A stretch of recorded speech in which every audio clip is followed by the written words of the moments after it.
मांगा जा रहा है। बीजेपी के सांसद नेता प्रतिपक्ष राहुल गांधी से जवाब मांग रहे हैं। आज संसद के मॉनसून सत्र का आखिरी दिन है और ऐसे में झारखंड आंदोलन को लेकर बीजेपी के नेता राहुल गांधी से जवाब मांग रहे हैं कि वो छात्रों पर हुए लाठीचार्ज के मुद्दे पर जवाब दें। 10 अगस्त को जो लाठीचार्ज हुआ था झारखंड में जेपीएससी के छात्रों पर, प्रदर्शनकारियों पर, उसे लेकर कांग्रेस को लगातार बीजेपी घेर रही है और जो बीजेपी के सांसद हैं उन्होंने संसद के मकर द्वार पर हाथों में पोस्टर के साथ प्रदर्शन किया और राहुल गांधी से जवाब मांगा है। तो देखिए, आप तस्वीरें देख सकते हैं। प्रदर्शन दोनों तरफ से किया जा रहा है। एक तरफ से जो कांग्रेस के सांसद हैं वो प्रदर्शन कर रहे हैं कि मंदिर में जो चोरी हुई राम मंदिर में उस पे जवाब दें, नीट के मुद्दे पे जवाब दे सरकार। तो दूसरी तरफ जो रांची में लाठीचार्ज हुआ उसके विरोध में बीजेपी के सांसद भी प्रदर्शन कर रहे हैं।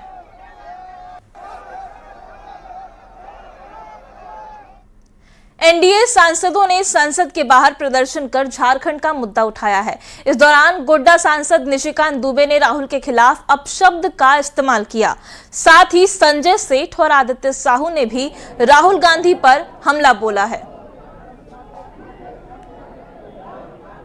600 बच्चों पे एफआईआर कर दिया गया।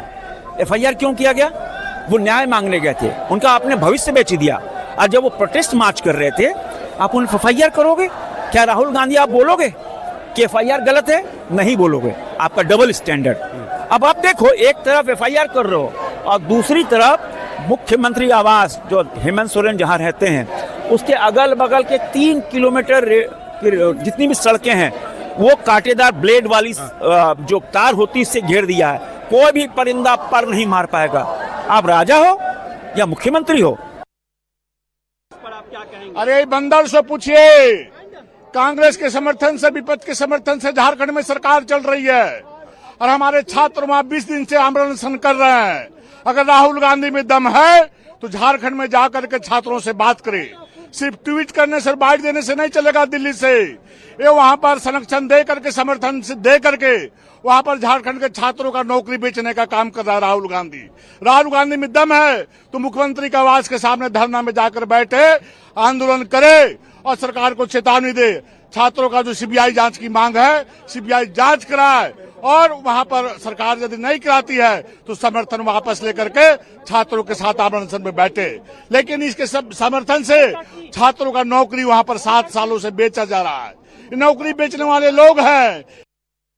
राहुल गांधी चोर है, उसमें हिम्मत नहीं है। करोड़ों रुपया कमाता है झारखंड से, यहाँ कांग्रेस पार्टी को चलाता है। कांग्रेस में कोई सरकार नहीं है। हमारे झारखंड के बच्चों का भविष्य 7 साल से इसने बर्बाद कर दिया है और वो चोर है और उसके दिमाग में जो है जिन्ना की आत्मा घुसी हुई है।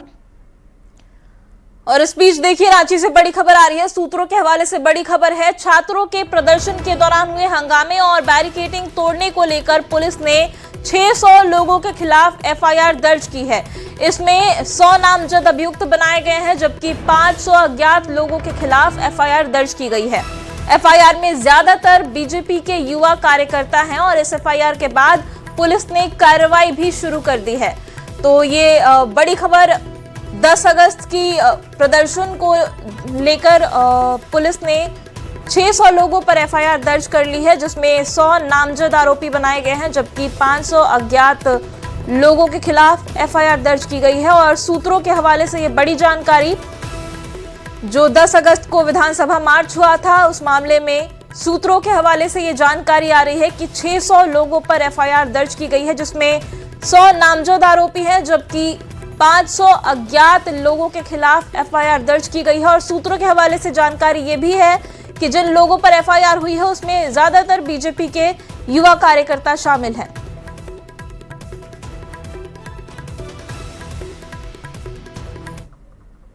झारखंड में 10 अगस्त को हुए विधानसभा घेराव मामले में एक्शन हो गया है और सूत्रों के हवाले से खबर है कि 600 लोगों पर एफआईआर दर्ज की गई है। 100 नामजद लोग इस एफआईआर में शामिल हैं जबकि 500 अज्ञात हैं। और देखिए, जेपीएससी छात्रों के विधानसभा घेराव में हुए उपद्रव को लेकर अब एफआईआर दर्ज हो गई है। विधानसभा थाने में अज्ञात असामाजिक तत्वों के खिलाफ ये मामला दर्ज किया गया है। एफआईआर को लेकर सत्ता पक्ष और विपक्ष अब आमने सामने है। जेएमएम ने बीजेपी पर आंदोलन को भटकाकर हुड़दंग कराने का आरोप लगाया है, तो बीजेपी ने सरकार पर छात्रों को डराने का आरोप लगाया है। वहीं छात्रों ने भी उपद्रव करने वाले पर कार्रवाई की मांग की है। हालांकि एफआईआर के बाद भी छात्रों का आंदोलन जारी है और मांगे पूरी होने तक आंदोलन जारी रखने का ऐलान भी कर दिया गया है।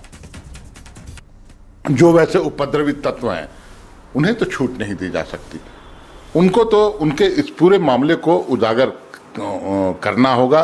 सरकार की एजेंसी, मैं समझता हूं जो थाना के स्तर पर तहकीकात होगी, सारे मामले क्रिस्टल क्लियर हो जाएंगे और कौन लोग शामिल थे और किसके इशारे पर शामिल थे। चंद कोचिंग संचालक वो किसके आदमी है और उन्होंने क्या क्या कुछ किया इस आंदोलन को बदनाम करने के लिए, ये आवश्यक है, ये होना भी चाहिए और झारखंड सरकार इसे करेगी।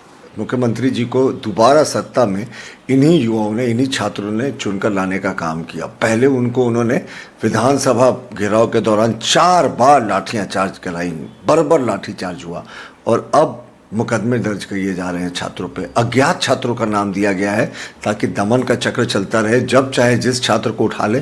तो ये कतई उचित नहीं है और इनके मंत्री कहते हैं कि किसी भी छात्र पर कोई कार्रवाई नहीं होगी, फिर ये अज्ञात क्यों नाम दिया जा रहा है? ये यानी कि छात्रों को डराने के लिए किया जा रहा है। मेरा ये नम्र निवेदन है कि जब वो असामाजिक तत्व को आप पहचान कर रहे हैं तो उसमें छात्रों के प्रति आपको नम्रता होनी चाहिए। छात्र जो है सो अगर थोड़ा बहुत अपना आक्रोश दिखा रहे थे तो इसमें सरकार का भी गलती है। सरकार की नैतिकता होनी चाहिए कि अगर 50,000 छात्र सड़कों पे है तो उस छात्र को आपको संदेश शाम तक देना चाहिए, लेकिन आप तो संदेश दिए नहीं। तो जो असामाजिक तत्व उसको चिन्हित कीजिए, लेकिन छात्रों के प्रति आपको नम्रता होना पड़ेगा, छात्रों के मुद्दों पर आपको गंभीर होना पड़ेगा। जयपाल सिंह मुंडा स्टेडियम में छात्रों का आंदोलन 20वें दिन भी जारी है। छात्र आज भी धरना स्थल पर बैठकर अपनी मांग पर अडिग हैं। लेकिन इस बीच एक खबर आई है कि छात्र मुख्यमंत्री आवास का 16 अगस्त को घेराव करेंगे। इस बात का खंडन छात्र आंदोलन में सक्रिय पीयूष सिंह ने किया। उन्होंने कहा कि बिल्कुल सारी बातें बेबुनियाद हैं और उन्होंने ये भी कहा कि वो लोग कोई भी घेराव मुख्यमंत्री आवास का नहीं करने जा रहे हैं। उन्होंने इन सभी बातों को अफवाह बताया है और इन्हें बेबुनियाद करार दिया है। उन्होंने कहा कि हम लोग संवाद पर विश्वास करते हैं और ऐसी कोई बात नहीं है कि छात्र सीएम आवास का घेराव करने वाले हैं। गलत और भ्रामक नैरेटिव फैलाया जा रहा है। जेपीएससी जेएसएससी रिफॉर्म मंच के द्वारा ऐसा कोई कॉल नहीं दिया गया है। हम खंडन करते हैं इस बात का। हम लोग अभी कोई ऐसा कार्य नहीं करने वाले हैं। अगर कोई मुख्यमंत्री आवास के घेराव की बात कर रहा है तो जेपीएससी रिफॉर्म मंच नहीं है, खंडन कर रहे हैं, भ्रामक खबर है। हम लोग ऐसा कुछ भी नहीं कर रहे हैं। और देखिए, पूर्व प्रदेश अध्यक्ष और पूर्व सांसद रविंद्र राय छात्र आंदोलन में बैठे छात्रों के बीच पहुंचे और इस दौरान उन्होंने छात्रों से बातचीत की और सरकार से छात्रों की मांगे मानने की अपील की है। सरकार से ये कहना चाहूंगा कि विद्यार्थियों के अविश्वास का, उनके भरोसे का लड़ाई है। अविश्वास है व्यवस्था पर, भरोसा है भविष्य पर। तो इनके साथ संवेदनशीलता के साथ और सहृदय होकर के बात करनी चाहिए। इन बच्चों के जो शुद्ध भावनाएं हैं, जिसके तहत इन्होंने अनशन का, उपवास का एक आध्यात्मिक लड़ाई लड़ रहे हैं। मैं इसे राजनीतिक लड़ाई नहीं मानता, इससे मैं रोड छाप लड़ाई नहीं मानता। गांधी की दिए हुए अस्त्र हैं ये। अंग्रेज पिघल जाते थे। मुझे आश्चर्य लग रहा है कि हमारी सरकार, जो यहाँ की जनता की चुनी हुई सरकार, वो क्यों नहीं पिघल रही है। मुझे लगता है कि एक बार इनकी सारी बातों को उन्हें मानना चाहिए। कोई तकनीकी कठिनाई हो उससे इन बच्चों को संतुष्ट करके और बात को आगे बढ़ानी चाहिए। और यह लड़ाई जेपीएससी परीक्षा में गड़बड़ी मामले की जांच में सीआईडी की रडार पर 400 संदिग्ध हैं। अभय तिवारी, टीडीपीएल के निदेशक सहित तमाम लोगों से पूछताछ में सीआईडी को कई अहम जानकारी मिली है, जिसमें हरियाणा और पंजाब के सॉल्वर गैंग से जुड़े लोग भी शामिल हैं। जानकारी के मुताबिक रांची के लालपुर के साथ हजारीबाग में एफआरओ के पेपर लिखे गए थे। इसके साथ ही परीक्षा की कॉपी जांचने वाले प्रोफेसर को भी मोटी रकम दिए जाने की बात सामने आई है। वहीं जेपीएससी की उप परीक्षा नियंत्रक श्वेता गुप्ता की जानकारी में ही सारी गड़बड़ियां की जाने की बात सामने आई है। तो बड़े पैमाने पर धांधली का ये खुलासा हुआ है। सीआईडी लगातार इस मामले में पूछताछ कर रही है और नए नए नाम हर रोज इस मामले में सामने आ रहे हैं।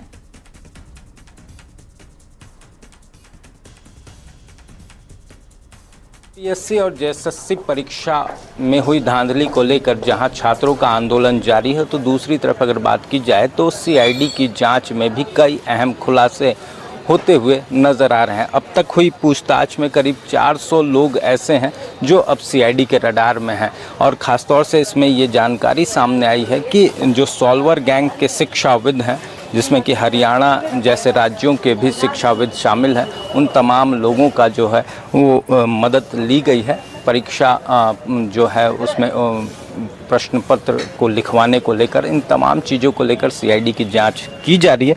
ख़ासतौर से अगर बात करें तो इसमें ये चीज़ें भी सामने आई है कि एफआरओ की परीक्षा में किस तरह से धांधली हुई है और किस तरह से पेपरों को लिखवाया गया है। जो चीज़ें हैं उसमें हजारीबाग और रांची के कई इलाकों में ये जो परीक्षा के पत्र हैं, जो उत्तर पुस्तिका है, वो फ्लैट में लिखवाई गई थी। ये चीज़ें भी सामने आई है और इसमें टीडीपीएल और भी जो कंपनियां जुड़ी हुई हैं, उन तमाम चीज़ों से जुड़ी हुई जानकारी सीआईडी को मिली है। फिलहाल इस पूरे मामले को लेकर सीआईडी जांच कर रही है। मामले में 20 लोगों की गिरफ्तारी हो चुकी है, तो लगातार पूछताछ का सिलसिला जारी है। तो देखना होगा कि आने वाले दिनों में इस सिंडिकेट में और क्या कुछ खुलासे होते हैं। रांची से न्यूज़ 18 के लिए ओम प्रकाश। जेपीएससी में गड़बड़ियों की सीआईडी जांच जारी है और इसी बीच गड़बड़ियों की अहम कड़ी माने जा रहे अभय तिवारी ने सीआईडी से पूछताछ में जो राज उगले, उसने पूरी परीक्षा प्रणाली पर ही सवालिया निशान उठा दिए हैं। खुलासा हुआ है कि 11वीं से 13वीं जेपीएससी परीक्षा में सेटिंग का बोलबाला था। नीचे से लेकर ऊपर तक सभी करप्ट थे और दाल में काला नहीं बल्कि पूरी दाल ही काली थी। ये रिपोर्ट देखिए।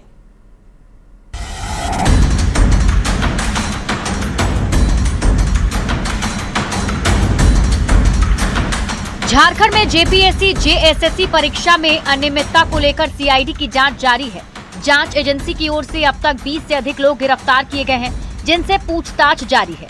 टीडीपीएल के मैनेजर और पूरे घोटाले की अहम कड़ी माने जा रहे अभय तिवारी से जब सीआईडी ने पूछताछ की तो जो खुलासे हुए उसने लोगों के होश उड़ा दिए। एक नजर डालते हैं अभय तिवारी के खुलासों पर। सीआईडी से पूछताछ में अभय तिवारी ने बड़ा खुलासा किया। पैसे लेकर इंटरव्यू के नंबर बढ़ाए गए। 11वीं से 13वीं जेपीएससी में एक खेल चला था। 20 अभ्यर्थियों से 5.80 करोड़ की वसूली की गई थी। एफआरओ और एसीएफ पद के लिए वसूली हुई थी। 20 अभ्यर्थी में से एक अभ्यर्थी फेल हुआ है। सीडीपीओ परीक्षा में 10 लाख रुपए लिए गए थे। इस पूरी साठगांठ के लिए अभ्यर्थियों का जुगाड़ जो है आदित्य पांडे किया करता था और आदित्य पांडे के भी एक करीबी को उसने जो है इसमें जेपीएससी में सिलेक्शन कराया है। इन तमाम चीज़ों को लेकर फिलहाल सीआईडी की जांच जारी है। वहीं बता दें कि इस पूरे मामले में एल खियांगते को भी गिरफ्तार किया गया है, जो कि अभय तिवारी के बयान के बाद सीआईडी ने तमाम चीज़ों का सत्यापन किया, उसके बाद एल खियांगते को गिरफ्तार किया है। अब आप सोच रहे होंगे कि जिस अभय तिवारी ने जेपीएससी परीक्षा में इंटरव्यू के नंबर बढ़ाए, आखिर वो कितना पावरफुल था। तो ये भी जान लीजिए कि आखिर उसकी पहुंच कहां तक थी। परीक्षा लेने वाली एजेंसी टीडीपीएल का मैनेजर था अभय। 13 साल में 12 से अधिक परीक्षा पास की थी। जेपीएससी में चेयरमैन सदस्यों की मदद से खेल करता था। जमाल अहमद, अजीता भट्टाचार्य, अनीमा हांसदा से सीधा संपर्क था। जेपीएससी चेयरमैन से भी अभय का संपर्क था। संपर्क के बल पर इंटरव्यू में वो सेटिंग कराता था। न सिर्फ 14वीं जेपीएससी के पीटी रिजल्ट में बल्कि 11वीं और 13वीं जेपीएससी में भी इसके द्वारा गड़बड़ी की गई थी। इसकी साठगांठ बता दें कि अभय तिवारी की न सिर्फ जेपीएससी के पूर्व चेयरमैन एल खियांगते बल्कि तीनों जो पूर्व सदस्य हैं उन तमाम लोगों से थी, तो साथ ही टीडीपीएल के निदेशक और साथ ही साथ अगर कहा जाए तो कई कोचिंग संस्थाओं के निदेशकों से भी इसकी साठगांठ थी। और यही वजह है कि 11वीं और 13वीं जो जेपीएससी की परीक्षा हुई थी उसमें इसने 19 लोगों का सिलेक्शन कराया था और उनसे 5 करोड़ 80 लाख रुपए वसूले थे। जेपीएससी में अनियमितता की कड़ियों को जोड़कर सीआईडी घोटाले की तह तक पहुंचने की कोशिश कर रही है। जेपीएससी के पूर्व चेयरमैन के साथ साथ सदस्यों से भी पूछताछ का दौर जारी है।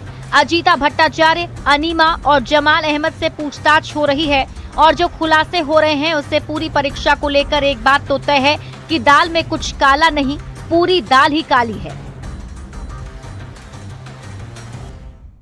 जिस तरह से छात्रों का हंगामा बढ़ता जा रहा है और बताया जा रहा है कि इस पूरे मामले में और भी चीजें जो हैं वो सामने आ सकती हैं। कैमरामैन संजीव तिवारी के साथ ओम प्रकाश, न्यूज़ 18 रांची। और देखिए खबर रामगढ़ से है, जहां के कुजू के Shriram power and sponge factory में रविवार को फर्नेस विस्फोट में घायल 9 में से 1 मजदूर की इलाज के दौरान मौत हो गई है। मृतक मजदूर रांची के देवकमल अस्पताल में इलाजरत था। घटना के बाद आक्रोशित मजदूरों और ग्रामीणों ने श्रीराम पावर प्लांट के गेट को जाम कर दिया। मजदूरों ने आरोप लगाया कि फैक्ट्री में सुरक्षा नियमों का पालन नहीं किया जाता है, जिसकी वजह से बार बार यहाँ दुर्घटनाएं होती हैं और लोग मौत का शिकार होते हैं। आंग तो है, देखिए पिछले सप्ताह घटना घटा था। यहाँ पे 9 मजदूर झुलस गए थे, इसमें से 1 मजदूर का देहांत हो गया है। उसी का मुआवजा के लिए यहाँ आज इकट्ठा हुए हैं। गांव के लोग, कॉलोनी के लोग सभी आए हैं, उसी के मुआवजा के लिए आके वार्ता के लिए आए हैं। अब देखिए आगे क्या होता है। अभी तक तो गेट आप लोग जाम किए हैं? गेट जाम किए हैं इसी कारण। मांग हमारा यह है कि उसका घर वाला को सारा पोजीशन दे। ये प्लांट जो है श्रीराम पावर, ये मौत का खेल है। खबर जामताड़ा से है, जहां फतेहपुर पंचायत का खिजुरिया गांव आज भी पक्की सड़क के लिए बाट जो रहा है। गांव में करीब 5000 की संख्या में लोग रहते हैं और गांव के लोगों को बारिश में कीचड़, गड्ढों और जलजमाव से होकर आवागमन करना पड़ता है। करीब 11 किलोमीटर लंबी कच्ची सड़कें बरसात में इस तरह बेहाल हो जाती हैं कि ग्रामीणों के मुताबिक सबसे ज्यादा परेशानी स्कूली बच्चों, महिलाओं और बुजुर्गों को होती है। इसके अलावा मरीजों को भी काफी परेशानी झेलनी पड़ती है।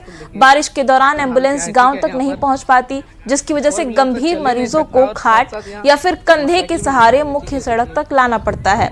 ग्रामीणों का आरोप है कि पिछले 15 साल से हर चुनाव में सड़क निर्माण का आश्वासन मिलता रहा है, लेकिन अब तक धरातल पर काम शुरू नहीं हुआ। ग्रामीणों ने अपनी समस्या का वीडियो शेयर कर सड़क को जल्द बनाने और इसके पक्कीकरण कराने और आवागमन सुगम बनाने की मांग की है। यहाँ देखिए, ये तो झारखंड विधानसभा स्पीकर का क्षेत्र है। यहाँ का स्थिति कैसा है? यहाँ 5 साल 15 साल से ऐसा है, बार बार आश्वासन दिया जा रहा है कि ये रोड पास हो गया है। जाके रांची में देख लीजिए, उस दिन भी ऐसे बार बार स्पीकर महोदय को कहा जा रहा है तो बोल रहा है ये मजलाडी बूथ ग्वाला का बूथ है, इससे हम लीड नहीं हो पा रहे हैं। ये यदि ठीक नहीं करा पाएंगे तो हम लोग कुछ दिन बाद किसान आंदोलन करेंगे। तो बार बार कहना चाहता हूँ यहाँ के स्पीकर महोदय को, खिजुरिया से जो नदी घाट तक जल्द से जल्द काम करवाने का कृपा करें। खबर रामगढ़ से है, जहां कोयला मजदूरों के लंबित जेबीसीसीआई के गठन की मांग को लेकर संयुक्त ट्रेड यूनियन मोर्चा ने बड़का सयाल एरिया में धरना प्रदर्शन किया। पूर्व सांसद और एटक के राष्ट्रीय अध्यक्ष रमेंद्र कुमार ने कहा कि 12वीं जेबीसीसीआई का गठन अब तक लंबित है। केंद्र सरकार जल्द से जल्द कोयला मजदूरों के हित में जेबीसीसीआई का गठन करे और वेतन समझौता करे। कोयला मजदूर का वेतन समझौता होना है, 1 जुलाई से बकाया हो गया है। सरकार बहाना बना रही है, कोल इंडिया काम नहीं कर रही है और उसी को लेकर के पूरे देश के कोल इंडिया में कोयलरियों में कोयला मजदूर आंदोलित है। और तेलंगाना की जो कोयलरी है कंपनी है, सिंगरानी कोल कंपनी, वहाँ भी यह आंदोलन हो रहा है। और बोकारो से बड़ी खबर है, जहां पत्नी की हत्या के मामले में कोर्ट ने फैसला सुनाया है। कोर्ट ने आरोपी उमेश गोप को पत्नी की हत्या का दोषी करार देते हुए आजीवन कारावास की सजा सुनाई है। साथ ही 20,000 रुपए का जुर्माना भी लगाया है। मामला चास मुफस्सिल थाना क्षेत्र के पुपनकी का है। बता दें कि 22 फरवरी 2024 को आरोपी पति ने पत्नी से मारपीट की और गला घोंटकर उसकी हत्या कर दी, जिसके बाद आज कोर्ट ने अपना फैसला सुनाया है। आज पुपनकी निवासी उमेश गोप को महिला अपराध के विशेष न्यायाधीश श्रीमती गरिमा मिश्रा के द्वारा आजीवन कारावास की सजा एवं 20,000 रुपये जुर्माना की सजा दी गई है। यह अपनी पत्नी रिंकी देवी को 22/2/2024 को मार पीट कर और उसी के साड़ी से गला घोंटकर उसकी हत्या कर दिया। खबर बोकारो से है, जहां चास में धार्मिक आयोजन के दौरान वन्य जीवों के प्रदर्शन का मामला सामने आया है। वन विभाग की टीम ने एक भजन मंडली के कब्जे से 2 संरक्षित भारतीय रॉक पाइथन यानी अजगरों का रेस्क्यू किया है। बताया जा रहा है कि डाक बम की झांकी के दौरान इन अजगरों का प्रदर्शन किया जा रहा था। मामला धार्मिक आयोजन से जुड़ा होने के कारण वन विभाग ने संयम बरतते हुए कार्यक्रम खत्म होने का इंतजार किया और इसके बाद दोनों अजगरों को सुरक्षित कब्जे में लिया। रेस्क्यू के दौरान कुछ लोगों ने विरोध भी किया, लेकिन अधिकारियों की समझाइश के बाद कार्रवाई पूरी की गई। प्रभारी डीएफओ के मुताबिक दोनों अजगर वन्यजीव संरक्षण अधिनियम की अनुसूची 1 के तहत संरक्षित हैं। जरूरी प्रक्रिया के बाद दोनों को उनके प्राकृतिक आवास में सुरक्षित छोड़ दिया गया। प्राप्त हुई थी कि एक जत्थे में सांप का प्रदर्शन किया जा रहा है।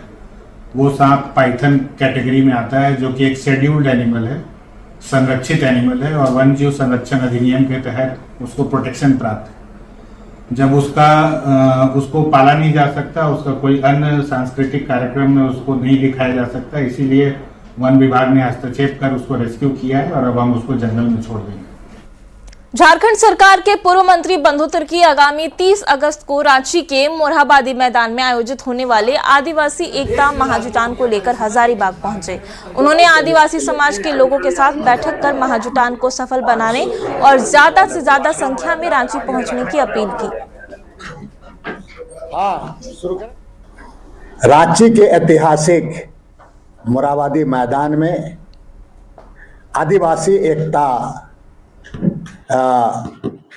आपका महाजुटान रैली का आयोजन किया गया है और इसी रैली को लेकर के यहाँ लोगों के बीच में मैं आया था, लोगों को आह्वान करने के लिए कि आने वाले दिन में परिसीमन जैसा मामला होने वाला है। परिसीमन निश्चित रूप से होगा, हो सकता है पार्लियामेंट में आज या कल बिल आ जाए। हमारा अंदेशा है कि हमारा सीट, परिसीमन का हम विरोधी नहीं है, परिसीमन हो, लेकिन आदिवासियों का सीट घटे नहीं, आदिवासियों का सीट बढ़े, दलितों का सीट बढ़े।